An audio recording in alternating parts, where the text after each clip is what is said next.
एक बार सत्यजीत रे ने कहा था, we have fairly backward audience. और ये सिर्फ मूवी पर अप्लाई नहीं होता, ये ऑलमोस्ट हर जगह अप्लाई होता है। हमारे यहाँ पे माँ को गंदा और लोगों को भगवान बना देते हैं। किसी का फैन होने में कोई प्रॉब्लम नहीं, लेकिन प्रॉब्लम तब आती है जब फैन लोग अपने स्टार से क्वेश्चन करना भूल जाते हैं। ये चीज पॉलिटिक्स पर भी अप्लाई होती है। क्या पता अगर ये चीज ना होती तो शायद हमारा देश और तेजी से ग्रो करता। अभी यूट्यूबर्स को ही ले लो, हमारे देश में यूट्यूबर्स की इतनी अच्छी फैन फॉलोइंग हो गई है कि जब यूट्यूबर कोई मीटअप करता है तो वहाँ पे दंगे हो जाते हैं। यूट्यूबर्स भी क्या ही करते हैं, ज्यादा पब्लिक को अपनी स्टोरीज में लगाकर खुद का रौब जमाते हैं। और जब कोई इनके भगवान को गलत बोल देता है, ये ऑफेंड हो जाते हैं। इनके हिसाब से तो खुद का ओपिनियन रखना भी गुनाह है। दूर का एग्जाम्पल क्यों लेना, मेरा खुद का ही एग्जाम्पल ले लो। जब मैं कोई रोस्टर पर भी वीडियो बनाता हूँ तो लोग मुझे ऐसा कमेंट करते हैं, जबकि उनके फेवरेट यूट्यूबर का भी करियर रोस्टिंग से ही शुरू हुआ था। हमारे यहाँ और एक बड़ी प्रॉब्लम है, हमारे यहाँ की ऑडियंस की क्वालिटी भी अच्छी नहीं है। और ये सिर्फ यूट्यूब पर अप्लाई नहीं होता, इसका प्राइम एग्जांपल इलेक्शन ही है। हमारे इलेक्शन में करप्शन इतना ज्यादा है कि इलेक्शन कमीशन को बहुत ज्यादा ध्यान रखना पड़ता है, क्योंकि हमारे सो कॉल्ड वोटर्स की मेंटेलिटी ये, जो ज्यादा पैसे देगा उसको ही वोट मिलेंगे।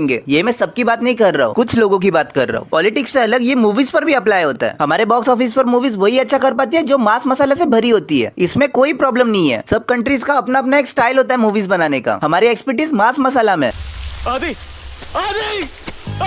बट प्रॉब्लम्स तब आती है जब हम मास मसाला को छोड़ के और कोई मूवी को सपोर्ट ही नहीं करते। इसलिए होमबाउंड जैसी मूवीज फ्लॉप हो जाती है। कुछ एक्सेप्शनल केस भी निकल जाते हैं, जैसे 12th fail, but most of the films flop ही होते हैं। जैसा कि मैंने पहले कहा, ये सब प्रॉब्लम्स तब आती है जब XYZ की ऑडियंस XYZ से क्वेश्चन करना भूल जाती है। वो उसे हर चीज में फॉलो करती है, चाहे वो सही हो या वो गलत हो। और जब ऐसा होता है तो XYZ की काम की क्वालिटी खराब हो जाती है या वो करप्ट हो जाता है। वो सोचता है कि मेरी ऑडियंस तो मुझे फॉलो ही करने वाली है, तो क्यों ना मैं अपने एफर्ट्स कम कर दूं। और प्रॉब्लम यहीं पर आती है। और एक प्रॉब्लम है, हमारे यहाँ पे ऑडियंस काफी इनसेंसिटिव भी है। वो इंपॉर्टेंट बातों को भूल जाती है और याद सिर्फ मीम्स को रखती है। अंगेन घात्रम नयने वक्त्रम न्यायेन राज्यम लवणेन भोज्यम। ऐसी मशीन लगाऊंगा, इस साइड से आलू घुसेगा, उस साइड से सोना निकलेगा।